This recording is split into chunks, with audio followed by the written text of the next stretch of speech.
Hello दोस्तों, मैं ब्रजेश कुमार आपका अपने channel NCERT for government exam में स्वागत करता हूं। दोस्तों देखिए दोस्तों, आपके एग्ज़ाम के लिए दोस्तों बिहार पुलिस के लिए दोस्तों मैंने 25 को महत्वपूर्ण क्वेश्चन लाया है। दोस्तों देखिए, उम्मीद मानिए दोस्तों ये 25 क्वेश्चन ज़बरदस्त है। अगर आप देखेंगे तो कहेंगे कि हाँ वाकई में एग्ज़ाम ओरिएंटेड क्वेश्चन है। जैसा एग्ज़ाम में पूछता है दोस्तों हूबहू वैसा भी क्वेश्चन लाया हूँ, जो कि प्रीवियस ईयर भी, इसमें कुछ क्वेश्चन प्रीवियस ईयर भी है, ठीक ना। अगर दोस्तों देखिए दोस्तों, इसमें से मैं उम्मीद मानता हूँ कि 10 क्वेश्चन फंस जाएगा। कम से कम 10 कह रहा हूँ दोस्तों, फंसने के लिए तो 12-15 भी फंस सकता है, ठीक ना, क्योंकि क्वेश्चन इतना अच्छे लेवल के हैं कि कुछ कहना लायक नहीं है। देखते हैं दोस्तों, स्टार्ट करते हैं बिना देरी हुए। अगर वीडियो अच्छा लगे दोस्तों चैनल को सब्सक्राइब कर लीजिएगा और लाइक कर दीजिएगा अभी, ठीक ना, वरना मत करिएगा। कोई भी ज़बरदस्ती नहीं है, लेकिन देखिए दोस्तों इधर उधर भौंकने से कोई फ़ायदा नहीं है। इस बार कुछ भी कर एक सीट पक्का कर लीजिए, सिलेक्शन अपना पक्का कर लीजिए। कहीं से भी पढ़िए लेकिन एक सीट ज़रूर पक्का कीजिए, ठीक ना, क्योंकि आप भी सक्सेस हो जाएंगे दोस्तों। तो जान रहे हैं कि कितना बेरोजगारी है। तो चलिए दोस्तों स्टार्ट करते हैं। पहला क्वेश्चन देखते हैं दोस्तों, 26 नंबर से लेके 50 नंबर तक। पहला क्वेश्चन है कि गुप्तकालीन बौद्ध शिक्षा का महान केंद्र कौन सा था। तो बौद्ध शिक्षा का महान केंद्र कौन सा था दोस्तों? ऑप्शन है नासिक, उज्जैन, अयोध्या, नालंदा। क्या हो जाएगा दोस्तों 26 का आंसर? 26 का दोस्तों ऑप्शन नंबर 26 का ऑप्शन नंबर डी सही हो जाएगा, ठीक है, डी हो जाएगा। नालंदा दोस्तों बौद्ध शिक्षा का महान केंद्र था। महत्वपूर्ण है, याद रखिएगा, गुप्तकालीन में, ठीक ना। 27 देख लेते हैं। 27 नंबर है कि 712 ईस्वी में सिंध पर हुए अरब आक्रमण का नेतृत्व करता कौन था। तो देखिए दोस्तों एक क्वेश्चन यहाँ से स्टार्ट हो गया दोस्तों कि अरब आक्रमण कब हुआ था। तो 712 ईस्वी में ही सबसे पहले हुआ था, याद रखिएगा, और सिंध पर हुआ था। तो उस समय नेतृत्व कौन कर रहा था? महमूद गजनवी, मोहम्मद बिन कासिम, महमूद खां की मोहम्मद गोरी। क्या हो जाएगा 27 का आंसर? तो 27 का आंसर दोस्तों ऑप्शन नंबर बी से हो जाएगा दोस्तों, मोहम्मद बिन कासिम दोस्तों अरब आक्रमणकारी था दोस्तों, जो उस समय सिंध पर आक्रमण किया था, ठीक ना, सिंध पर आक्रमण किया था। और बात करते हैं दोस्तों, देखिए महमूद गजनवी ने दोस्तों, महमूद गजनवी के बारे में याद रखिएगा। तो महमूद गजनवी ने दोस्तों 1000 से 1027 ईस्वी, ठीक ना, 1000 से 1027 ईस्वी, कहीं पर भी 26 भी देता है, ठीक है। तो 1000 से 1027 ईस्वी तक भारत पर 17 बार क्रूर आक्रमण किया था। याद रखिएगा कि कितनी बार? तो 17 बार आक्रमण किया था, ठीक है। 28 नंबर देख लेते हैं। तो 28 नंबर क्वेश्चन है, 28 नंबर है क्वेश्चन कि अलाउद्दीन खिलजी ने निम्न में से कौन सा कार्य किया था। तो कौन सा कार्य किया दोस्तों अलाउद्दीन खिलजी ने? बाजार नियंत्रण व्यवस्था लागू की एवं वस्तुओं के मूल्य निर्धारित किया, प्रशासन को चुस्त दुरुस्त किया, मंगोलों का आक्रमण रोकने के लिए विशाल सेना का गठन किया कि उपयुक्त सभी। तो कौन सा कार्य किया था दोस्तों अलाउद्दीन खिलजी ने? 28 का क्या हो जाएगा आंसर? तो 28 का ऑप्शन नंबर डी से हो जाएगा दोस्तों कि सभी कार्य किया था। तो यहाँ से आपके 3 क्वेश्चन याद हो जाएंगे दोस्तों कि बाजार नियंत्रण व्यवस्था किसने लागू की थी दोस्तों? तो अलाउद्दीन खिलजी ने ही की थी। प्रशासन को चुस्त दुरुस्त किया था और मंगोलों का आक्रमण रोकने के लिए दोस्तों विशाल सेना का गठन किया था, ठीक ना। देख लेते हैं। 29 नंबर क्वेश्चन है कि प्रतापी चोल शासकों में कौन सा शासक प्रसिद्ध हुआ? प्रसिद्ध शासक कौन हुआ दोस्तों प्रतापी चोल शासकों में? राजेंद्र प्रथम प्रसिद्ध हुआ कि राजा प्रथम प्रसिद्ध हुआ कि दोनों प्रसिद्ध हुए कि उपयुक्त में से कोई नहीं? 29 का क्या हो जाएगा आंसर दोस्तों? तो 29 का आंसर हो जाएगा दोस्तों ऑप्शन नंबर सी से हो जाएगा, दोनों प्रसिद्ध हुए दोस्तों। चोल शासकों में ये 2 प्रसिद्ध राजा थे, दोनों के बारे में याद रखिएगा। बात करते हैं दोस्तों चोल साम्राज्य की। तो चोल साम्राज्य की स्थापना किसने की थी दोस्तों? तो विजयालय चोल ने की थी, ठीक ना, विजयालय चोल। देखिए मैं मोबाइल से वीडियो बनाता हूँ तो थोड़ा लिखने में दिक्कत होता है, आप समझ जाइएगा, ठीक ना। तो विजयालय चोल ने की थी दोस्तों चोल साम्राज्य की स्थापना, याद रखिएगा, महत्वपूर्ण है। 29 नंबर हो गया। तो 30 नंबर देख लेते हैं। 30 नंबर क्वेश्चन है, बड़ा कर लीजिए थोड़ा सा कि आपको दिखाई दे। 30 नंबर क्वेश्चन है दोस्तों कि कुतुब मीनार का निर्माण किसके कार्यकाल में पूरा हुआ था। तो किसके कार्य में दोस्तों पूरा हुआ था कुतुब मीनार का निर्माण? बहराम शाह, इल्तुतमिश, कुतुबुद्दीन ऐबक की नासिरुद्दीन महमूद। क्या हो जाएगा 30 का आंसर दोस्तों? तो 30 का आंसर हो जाएगा दोस्तों ऑप्शन नंबर बी से हो जाएगा, ऑप्शन नंबर बी से हो जाएगा कि इल्तुतमिश के समय दोस्तों कुतुब मीनार का निर्माण पूर्ण हुआ था, ठीक ना। कुतुब मीनार का निर्माण किसी कार्यकाल में पूरा हुआ था? तो पूरा हुआ था इल्तुतमिश के कार्य में, जबकि इसको बनाने का कार्य किया था कुतुब मीनार ने, कुतुबुद्दीन ऐबक ने, ठीक ना। कुतुब मीनार कहते हैं, कुतुबुद्दीन ऐबक ने इसको बनाने का कार्य किया था। और देख लेते हैं 31 नंबर है और थोड़ा ऊपर कर दीजिए। 31 नंबर है दोस्तों कि सिख धर्म के प्रथम गुरु कौन थे? बताइए कि सिख धर्म के प्रथम गुरु कौन थे? गुरु नानक थे, गुरु रामदास देव, गुरु गोविंद सिंह थे कि गुरु अर्जुन देव थे? 31 का क्या हो जाएगा आंसर दोस्तों? 31 का आंसर हो जाएगा दोस्तों option number A. Option number A हो जाएगा गुरु नानक। गुरु नानक थे दोस्तों सिख के प्रथम गुरु। तो सिखों के प्रथम गुरु कौन हुए? तो गुरु नानक हुए। बात करते हैं दोस्तों औरंगजेब की। औरंगजेब की दोस्तों, तो औरंगजेब ने दोस्तों गुरु तेग बहादुर को, गुरु तेग बहादुर नाम याद रखिएगा, गुरु सिखों के गुरु थे गुरु तेग बहादुर। तो गुरु तेग बहादुर को किसने हत्या कर दी दोस्तों, या किसने फांसी पर चढ़ा दिया? तो अर्जुन देव ने, अर्जुन को औरंगजेब ने दोस्तों, औरंगजेब ने गुरु तेग बहादुर को हत्या करवा दी थी, ठीक ना। अर्जुन देव की बात करते हैं दोस्तों, तो अर्जुन देव की हत्या किसने करवाया था? अर्जुन देव की, तो अर्जुन देव की हत्या करवाया था जहांगीर ने, ठीक ना। दोनों महत्वपूर्ण क्वेश्चन है, याद रखिएगा, जरूर एग्जाम में पूछता है, ठीक ना। खालसा पंथ की स्थापना किसने की थी? तो ये मालूम होगा आपको कि खालसा पंथ की स्थापना की थी दोस्तों गुरु गोविंद सिंह ने, ठीक ना। तो खालसा पंथ की स्थापना किसने की थी? तो ये की थी गुरु गोविंद सिंह ने। सभी ये तीनों क्वेश्चन याद रखिएगा। गुरु गोविंद सिंह दोस्तों सिखों के 10वें गुरु थे, सिखों के 10वें गुरु थे, ये भी याद रखिएगा। अगला क्वेश्चन देख लेते हैं 32 नंबर। इससे बाहर एग्जाम में आपके नहीं जाने वाला है, ठीक ना। एकदम पढ़िए, एकदम एक सीट पका कीजिए। 32 नंबर है कि किस बादशाह ने फतेहपुर सीकरी बनवाया था? बताइए कि फतेहपुर सीकरी किसने बनवाया था? अकबर ने बनवाया था, शाहजहां ने, शेरशाह सूरी ने, कि जहांगीर ने? क्या हो जाएगा 32 का आंसर? 32 का ऑप्शन नंबर बी सही हो जाएगा सो कि जहांगीर ने बनवाया था। जहांगीर कर रहे शाहजहां ने दोस्तों फतेहपुर सीकरी का निर्माण करवाया था, याद रखिएगा। तो 32 का ऑप्शन नंबर बी सही हो जाएगा। अगला ले लेते हैं 33 नंबर। 33 नंबर क्वेश्चन है कि एक शक्ति के रूप में मराठों को किसने संगठित किया था? तो किसने किया था दोस्तों संगठित मराठों को एक शक्ति के रूप में? साहू ने, बालाजी विश्वनाथ ने, शिवाजी ने, बालाजी बाजीराव ने? क्या हो जाएगा 33 का आंसर? 33 का ऑप्शन नंबर सी सही हो जाएगा। ऑप्शन नंबर सी सही हो जाएगा। शिवाजी ने दोस्तों मराठों को एकत्रित किया था दोस्तों, और सेना का भी निर्माण किया था, ठीक है। 33 का ऑप्शन नंबर सी सही हो जाएगा। 34 देख लेते हैं दोस्तों। 34 नंबर है कि निम्नलिखित शासकों में से कौन सा शासक अपनी बुद्धिमत्ता और पागलपन के लिए प्रसिद्ध था? तो अपनी बुद्धिमत्ता और पागलपन के लिए कौन प्रसिद्ध था? ये तो महत्वपूर्ण क्वेश्चन है।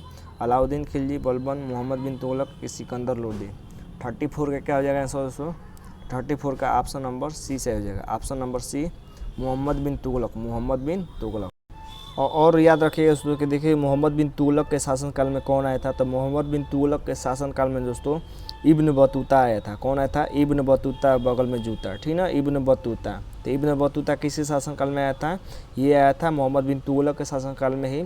और ये दोस्तों मोरक्को का निवासी था। मोरक्को अगर आपके ऑप्शन में नहीं देगा दोस्तों तो अफ्रीका देगा, ठीक ना, अफ्रीका देगा। तो अफ्रीका का निवासी था या मोरक्को का निवासी था इब्न बतूता, और 1333 ईस्वी में आया था, याद रखिएगा 1333 ईस्वी में, ठीक ना। अगला देख लेते हैं 35 नंबर। 35 है कि भारत में अंग्रेजी साम्राज्य की औपचारिक नींव किस युद्ध में पड़ी? तो अंग्रेजी साम्राज्य की औपचारिक नींव किस युद्ध में पड़ी थी? पानीपत के तृतीय युद्ध में, बक्सर के युद्ध में, वांडीवास के युद्ध में, कि प्लासी के युद्ध में? 35 का क्या हो जाएगा आंसर?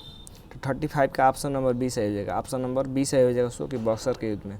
बक्सर के युद्ध में दोस्तों औपचारिक नींव पड़ी थी, अंग्रेजी साम्राज्य का नींव पड़ा था, ठीक ना। तो 35 का ऑप्शन नंबर बी सही हो जाएगा। और याद रखिएगा दोस्तों बक्सर का युद्ध कब हुआ था? तो बक्सर का युद्ध हुआ था दोस्तों 1764 ईस्वी में, ठीक ना। 22 अक्टूबर 1764 ईस्वी को हुआ था। इसमें कौन कौन थे दोस्तों?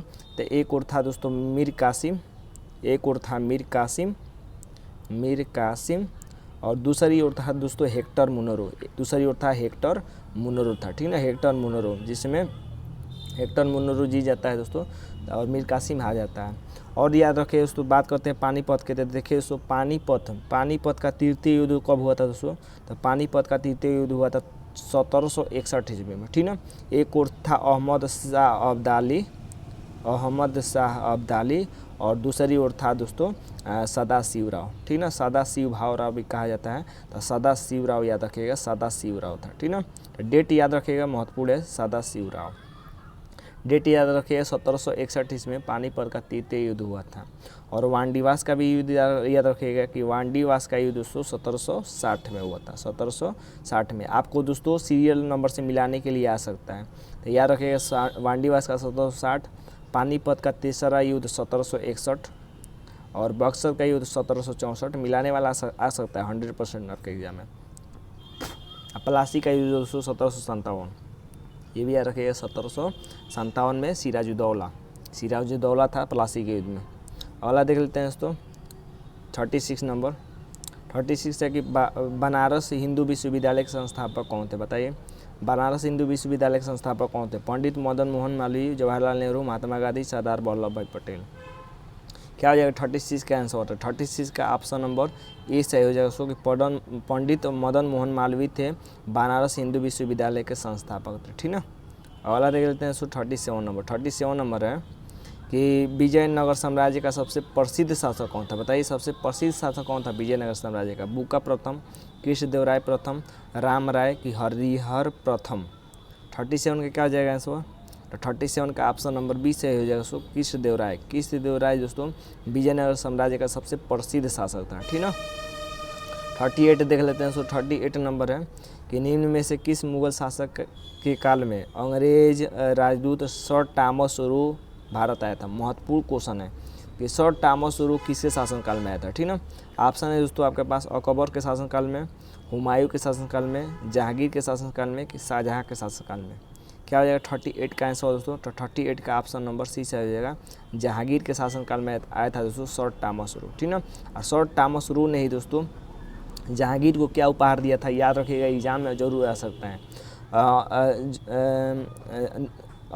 कौन दोस्तों? सर टॉमस रू ने दोस्तों जहांगीर को दिया था दोस्तों दस्ताने दिए थे, अंग्रेजी दस्ताने दिए थे और बघी दिया था। बघी जो घोड़े की होती है तब बघी, ये दो उपहार दिए थे दोस्तों सर टॉमस रू ने जहांगीर को। याद रखिएगा, महत्वपूर्ण क्वेश्चन है, एग्जाम में आएगा तो छूटा नहीं चाहिए। एनसीईआरटी वाला ये पॉइंट है, ठीक ना। अगला है कि सती प्रथा का अंत करने का श्रेय किसको जाता है? तो किसको जाता है सती प्रथा का अंत करने का श्रेय? लॉर्ड कैनिंग को, लॉर्ड विलियम बेंटिक को, लॉर्ड डलहौजी को, लॉर्ड ऑकलैंड को। 39 का क्या हो जाएगा आंसर? तो 39 का ऑप्शन नंबर बी सही हो जाएगा, Lord William Bentinck. Lord William Bentinck को दोस्तों जाता है सती प्रथा को अंत करने का श्रेय, ठीक ना। और याद रखिएगा दोस्तों भारत में बात करते हैं दोस्तों, तो भारत में सती प्रथा का अंत करने में महत्वपूर्ण भूमिका किसने निभाई थी दोस्तों? तो महत्वपूर्ण भूमिका निभाई थी राजा राम मोहन राय ने, ठीक ना। राजा राम मोहन राय ने, RRR ने, ठीक ना, याद रखिएगा। अगला क्वेश्चन देख लेते हैं दोस्तों 39 हो गया तो 40 नंबर देख लेते हैं। 40 नंबर है कि भारतवर्ष से व्यापार प्रारंभ करने का प्रथम यूरोपीय कौन था? तो भारतवर्ष से व्यापार करने वाला प्रथम यूरोपीय कौन था? पुर्तगाली था, डच था, ब्रिटिश था कि फ्रांसीसी था? क्या हो जाएगा 40 का आंसर? 40 का आंसर हो जाएगा सो ऑप्शन नंबर ए, पुर्तगाली था, ठीक ना। प्रथम कौन था? पुर्तगाली था। अगला देख लेते हैं 41 नंबर। 41 नंबर है। 41 नंबर है दोस्तों कि भारत में मुगल साम्राज्य का संस्थापक कौन था? आसान क्वेश्चन है। मुगल साम्राज्य का संस्थापक कौन था? ऑप्शन है दोस्तों आपके पास तैमूर, कुतुबुद्दीन ऐबक, बाबर, अकबर। क्या हो जाएगा 41 का आंसर है दोस्तों? तो 41 का ऑप्शन नंबर सी सही हो जाएगा। ऑप्शन नंबर सी सही हो जाएगा दोस्तों कि कौन था? तो बाबर था। तो देखिए दोस्तों जो पॉइंट बता रहा हूँ उसको याद रखिएगा कि बाबर ने ही मुगल साम्राज्य की स्थापना की थी दोस्तों। और बाबर की आत्मकथा याद रखिएगा दोस्तों, तुजुक ए बाबरी। तुजुक ए बाबरी, शॉर्टकट लिख रहा हूँ, तुजुक ए बाबरी इसकी आत्मकथा का नाम था। ये था दोस्तों तुर्की भाषा में, ठीक ना, तुर्की भाषा में। बाद में जब अकबर आया दोस्तों तो अकबर ने दोस्तों तुजुक ए बाबरी का ही बाबरनामा में अनुवाद करवाया था। बाबरनामा नाम से अनुवाद करवाया था। किसके सहयोग से दोस्तों? तो अब्दुल रहीम खान खाना से, अब्दुल रहीम खान खन्ना से, ठीक ना। अब्दुल रहीम खान खाना के द्वारा दोस्तों अकबर ने फारसी भाषा में बाबरनामा से अनुवाद कराया, बाबरनामा नाम से, ठीक ना। याद रखिएगा, महत्वपूर्ण क्वेश्चन है। अगला देख लेते हैं 42 नंबर कि भारत का प्रथम गवर्नर जनरल कौन था? बताइए कि भारत का प्रथम गवर्नर जनरल कौन था? Lord Clyde, Lord Cornwallis, Warren Hastings, Lord Arthur Wellesley. 42 का क्या हो जाएगा आंसर? तो 42 का ऑप्शन नंबर सी से हो जाएगा, वारेन हेस्टिंग्स था। वारेन हेस्टिंग्स प्रथम गवर्नर जनरल था भारत का। तो 42 का ऑप्शन नंबर सी सही हो जाएगा। लेकिन भारत का प्रथम वायसराय पूछे दोस्तों कि भारत का प्रथम वायसराय कौन था? ये एग्जाम में कई बार पूछा है। तो लॉर्ड कैनिंग था, लॉर्ड कैनिंग था, याद रखिएगा, एग्जाम में ये कई बार पूछा है। लॉर्ड कैनिंग था प्रथम वायसराय भारत का। 43 देख लेते हैं। 43 नंबर है कि जहांगीर ने सिखों के किस गुरु की हत्या करवा दी थी। ये मैंने बताया था पॉइंट में, बताइए आपको इसका आंसर। ऑप्शन है दोस्तों गुरु अर्जुन देव, गुरु रामदास, गुरु गोविंद सिंह, कि गुरु अमरदास। क्या हो जाएगा 43 का आंसर दोस्तों? तो 43 का ऑप्शन नंबर ए सही हो जाएगा। ऑप्शन नंबर ए सही हो जाएगा। गुरु अर्जुन देव की हत्या किसने करवाई थी? तो जहांगीर ने करवाया था। लेकिन अगर आपसे पूछे दोस्तों कि गुरु तेग बहादुर की हत्या किसने करवाया था? तो ये करवाया था दोस्तों औरंगजेब ने, ठीक ना। औरंगजेब ने करवाया था गुरु तेग बहादुर की हत्या। और गुरु तेग बहादुर दोस्तों सिखों के 9वें गुरु थे, सिखों के 9वें गुरु थे, याद रखिएगा। गुरु अर्जुन देव दोस्तों सिखों के 5वें गुरु थे, सिखों के 5वें गुरु थे। अगला देख लेते हैं दोस्तों 44 नंबर है कि लाल किले में मुगल अस्तित्व किसके पतन के साथ 1857 ईस्वी में समाप्त हुआ था? तो किसके पतन के बाद दोस्तों 1857 में समाप्त हो गया दोस्तों लाल किले में मुगल अस्तित्व? ऑप्शन है दोस्तों आपके पास औरंगजेब, मोहम्मद शाह, शाह आलम, कि बहादुर शाह जफर। बहादुर शाह जफर। क्या हो जाएगा दोस्तों 44 का आंसर? तो 44 का आंसर हो जाएगा दोस्तों option number D, option number D, Bahadur Shah Zafar.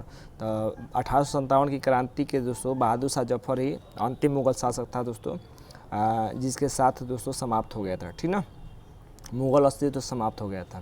तो 44 का ऑप्शन नंबर डी सही हो जाएगा। याद रखिए दोस्तों ये एग्जाम में पूछा गया है कि बहादुर शाह जफर की मृत्यु कहाँ हुई थी दोस्तों? तो मृत्यु हुई थी दोस्तों यंगून में। कहाँ हुई थी? यंगून, जो कि म्यांमार में पड़ता है दोस्तों, कहीं कहीं रंगून भी नाम देता है, तो म्यांमार में। ये क्वेश्चन पूछा गया है, याद रखिएगा एग्जाम में, कि यंगून में इसकी मृत्यु हुई थी, ठीक ना। औरंगजेब ने दोस्तों इसको वहीं पर बंद करवा दिया था, तो मृत्यु हो गई थी। 45 देख लेते हैं दोस्तों कि वर्ष 1764 ईस्वी में बक्सर के युद्ध में अंग्रेजों ने किसको पराजित किया? वर्ष 1764 ईस्वी में बक्सर के युद्ध में अंग्रेजों ने किसको पराजित किया था? अवध के नवाब शुजाउद्दौला को, मुगल बादशाह शाह आलम द्वितीय को, कि बंगाल के नवाब मीर कासिम को, कि उपयुक्त तीनों को संयुक्त रूप से? क्या हो जाएगा 45 का आंसर दोस्तों? तो 45 का ऑप्शन नंबर दोस्तों डी सही हो जाएगा। ऑप्शन नंबर डी सही हो जाएगा। तीनों को बक्सर के युद्ध में दोस्तों अंग्रेजों ने पराजित कर दिया था, ठीक ना, पराजित कर दिया था अंग्रेजों ने। और उस समय कौन नेतृत्व कर रहा था? तो मैंने कई बार बता दिया दोस्तों, देखिए याद करेंगे तभी आप क्वेश्चन का आंसर दे पाएंगे, ठीक है, याद रहना चाहिए। तो उस समय दोस्तों इसका नेतृत्व कर रहा था हेक्टर मुनरो, अंग्रेज़ों की तरफ से हेक्टर मुनरो नेतृत्व कर रहा था अंग्रेजी सेना का, और दूसरी ओर थे ये तीनों लोग मिलकर, ठीक ना। तो 45 का ऑप्शन नंबर डी सही हो जाएगा। 46 दे लेते हैं दोस्तों। 46 नंबर है कि राणा प्रताप का संबंध निम्न में से किस राज्य से था? तो राणा प्रताप का संबंध किस राज्य से था? अजमेर से था, मालवा से था, कि मेवाड़ से था, कि मांड से था? क्या हो जाएगा 46 का आंसर दोस्तों? तो 46 का ऑप्शन नंबर सी सही हो जाएगा। ऑप्शन नंबर सी सही हो जाएगा दोस्तों कि मेवाड़ से था। तो महाराणा प्रताप का संबंध किससे था? तो मेवाड़ से था, याद रखिएगा। 46 का ऑप्शन नंबर सी सही हो जाएगा, ठीक है। और याद रखिएगा दोस्तों हल्दी घाटी का युद्ध, याद रखिएगा, महत्वपूर्ण है। हल्दी का घाटी का युद्ध कब हुआ था दोस्तों? तो 1576 ईस्वी में। 1576 ईस्वी में हल्दी घाटी का युद्ध हुआ था। और कौन नेतृत्व कर रहा था? तो अकबर का सेनापति था मान सिंह, और राणा प्रताप थे, राणा प्रताप, ठीक ना। तो अकबर नेतृत्व नहीं कर रहा था, अकबर की ओर से मान सिंह नेतृत्व कर रहे थे, और दूसरी ओर थे राणा प्रताप। हल्दी घाटी का युद्ध कब हुआ था? 1576 ईस्वी में। 47 देख लेते हैं। 47 नंबर है कि स्वतंत्र भारत के प्रथम गवर्नर जनरल कौन थे? बताइए, स्वतंत्र भारत के प्रथम गवर्नर जनरल कौन थे? सी Rajagopalachari, Pandit Jawaharlal Nehru, doctor Rajendra Prasad, Lord Mountbatten. क्या हो जाएगा 47 का आंसर? तो 47 का ऑप्शन नंबर डी सही हो जाएगा। 47 का ऑप्शन नंबर डी सही हो जाएगा दोस्तों, लॉर्ड माउंटबेटन। तो स्वतंत्र भारत का पूछेगा कि स्वतंत्र भारत का प्रथम गवर्नर कौन थे, गवर्नर जनरल, तो ये हो जाएगा लॉर्ड माउंटबेटन। लेकिन ये पूछेगा कि प्रथम भारतीय गवर्नर जनरल कौन थे, तो सी राजगोपालाचारी, याद रखिएगा। अगला देख लेते हैं दोस्तों 48 नंबर। वीडियो चल रहा है ना? हाँ, 48 नंबर देख लेते हैं। 48 नंबर है कि प्रथम भारतीय साम्राज्य स्थापित किया गया था कनिष्क के द्वारा, चंद्रगुप्त मौर्य के द्वारा, कि समुद्रगुप्त के द्वारा, कि हर्षवर्धन के द्वारा? क्या हो जाएगा 48 का आंसर दोस्तों? तो 48 का ऑप्शन नंबर बी से हो जाएगा, चंद्रगुप्त मौर्य। चंद्रगुप्त मौर्य के द्वारा दोस्तों प्रथम भारतीय राज्य स्थापित किया था, प्रथम भारतीय साम्राज्य स्थापित किया गया था चंद्रगुप्त मौर्य के द्वारा। यहाँ से जो पॉइंट बता रहा हूँ दोस्तों इसको याद रखिएगा। देखिए दोस्तों, मौर्य साम्राज्य की जानकारी किससे मिलती है, याद रखिएगा। तो मौर्य साम्राज्य की जानकारी दोस्तों मेगास्थनीज की पुस्तक है इंडिका, मेगास्थनीज की पुस्तक है इंडिका, और कौटिल्य की पुस्तक है अर्थशास्त्र। इन दोनों से दोस्तों अर्थशास्त्र, ठीक ना, अर्थशास्त्र, इन दोनों से दोस्तों किसकी जानकारी मिलती है, तो मौर्य साम्राज्य की जानकारी मिलती है। याद रखिएगा, महत्वपूर्ण क्वेश्चन है। 49 देख लेते हैं दोस्तों, 49 नंबर है। सभी महत्वपूर्ण क्वेश्चन बता रहा हूँ। निम्नलिखित में से किस बादशाह ने फतेहपुर सीकरी में इबादत खाना का निर्माण किया था। तो इबादत खाना का निर्माण किस बादशाह ने फतेहपुर सीकरी में किया था दोस्तों, बाबर ने, हुमायूं ने, अकबर ने, शाहजहां ने। क्या हो जाएगा 49 का आंसर दोस्तों, तो 49 का ऑप्शन नंबर सी से हो जाएगा दोस्तों कि हुमायूं, सी यानी अकबर। अकबर ने दोस्तों इबादत खाना की स्थापना किया था, याद रखिएगा, ये भी महत्वपूर्ण है। देखो ना क्वेश्चन है, इबादत खाना की स्थापना कब हुई थी, ये भी याद रखिएगा, एग्जाम में पूछ सकता है। 1576 में, 1576 में क्या हुआ था, याद है आपको। 1576 में दोस्तों हल्दी घाटी का युद्ध हुआ था, मैंने अभी बताया। रिलेट करके याद करेंगे तो आपको याद रहेगा, ठीक ना। इबादत खाना में क्या होता था दोस्तों, तो धार्मिक शिक्षाओं पर चर्चा होती थी दोस्तों इबादत खाना में, ये भी याद रखिएगा, महत्वपूर्ण है। अगला देख लेते हैं 50 नंबर, लास्ट क्वेश्चन है आज का। लास्ट क्वेश्चन है कि आईने अकबरी का लेखक कौन था, बताइए। आईने अकबरी का लेखक कौन था, अबुल फजल था, अकबर था, अमीर खुसरो था, फैजी था। क्या हो जाएगा 50 का आंसर, तो 50 का ऑप्शन नंबर ए से हो जाएगा, ऑप्शन नंबर ए से हो जाएगा अबुल फजल। अबुल फजल दोस्तों आईने अकबरी का लेखक था, महत्वपूर्ण क्वेश्चन है। देखिए दोस्तों, आपके क्वेश्चन कैसे लगे आपको ये भी बताइए, ये भी एकदम फंसने वाले क्वेश्चन मैं बता रहा हूँ दोस्तों। वीडियो अच्छा लगा होगा तभी चैनल को सब्सक्राइब कर दीजिएगा और लाइक कर दीजिएगा, एक प्यारा सा कमेंट कर दीजिएगा मनोबल बढ़ाने के लिए, ठीक ना। आज के लिए बस इतना है दोस्तों, धन्यवाद दोस्तों।